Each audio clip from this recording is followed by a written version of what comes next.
দর্শক, কিছুক্ষণ আগে আজ সন্ধ্যায় নগরীর সঙ্গীতা সিনেমা হল কমপ্লেক্সের 47 নম্বর এমআরএফ টায়ারের দোকানে চরমপন্থী নেতা শাহাদাত হোসেন নামের এক ব্যক্তি গুলিবিদ্ধের ঘটনা ঘটেছে। তবে এখনো পর্যন্ত শাহাদাতের মৃত্যুর ঘটনা ঘটেছে কিনা সেটি নিশ্চিত করতে পারেনি পুলিশ। এদিকে পুলিশের ঊর্ধ্বতন কর্মকর্তারা ঘটনাস্থল পরিদর্শন করছেন। সেখানে রয়েছেন আমাদের প্রতিনিধি মোহন চৌধুরী। বিস্তারিত দেখুন মোহন চৌধুরীর প্রতিবেদনে।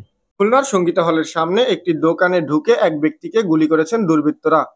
গুলিবিদ্ধ ব্যক্তি চরমপন্থী নেতা শাহাদাত। প্রত্যক্ষদর্শীরা জানান, মঙ্গলবার সন্ধ্যার দিকে সোনাডাঙ্গা থানাধীন এলাকায় সঙ্গীতা হলের সামনে একটি দোকানে ঢুকে অবস্থান করছিলেন শাহাদাত। হঠাৎ মুখোশ পরা কয়েকজন দুর্বৃত্ত দোকানে ঢুকে তাকে কাছ থেকে লক্ষ্য করে গুলি ছোড়ে। গুলিবিদ্ধ অবস্থায় স্থানীয়রা তাকে উদ্ধার করে মুমূর্ষ অবস্থায় খুলনা মেডিকেল কলেজ হাসপাতালে নিয়ে যায়। তবে শাহাদাতের মৃত্যু হয়েছে বলে শোনা যাচ্ছে। পুলিশ জানিয়েছেন, শাহাদাতের বিরুদ্ধে একাধিক মামলা ছিল এবং তিনি একটি চরমপন্থী সংগঠনের সক্রিয় নেতা ছিলেন। ঘটনার কারণ উদ্ঘাটনে তদন্ত করছেন এবং দুর্বৃত্তদের শনাক্ত করতে আশেপাশের সিসিটিভি ফুটেজের সংগ্রহ করা হচ্ছে।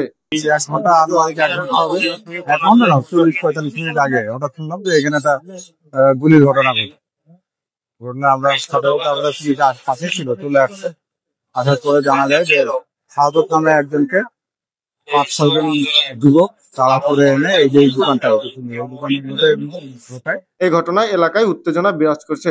অতিরিক্ত পুলিশ মোতায়েন করে পরিস্থিতি নিয়ন্ত্রণে রাখা হয়েছে। আমি ওইখানে দাঁড়ায় চা খাইতেছিলাম, 4-5 জন ছেলে এইখান থেকে ফায়ারিং করতে করতে এইখানে আসলো। এইখানে এসে ওই ছেলেটাকে গুলি করলো। গুলি করে 4-5 জন আবার একসাথে এদিক দিয়ে বের হয়ে এইখান থেকে বের হয়ে এইখানে এই গলিতে এবার চলে গেল।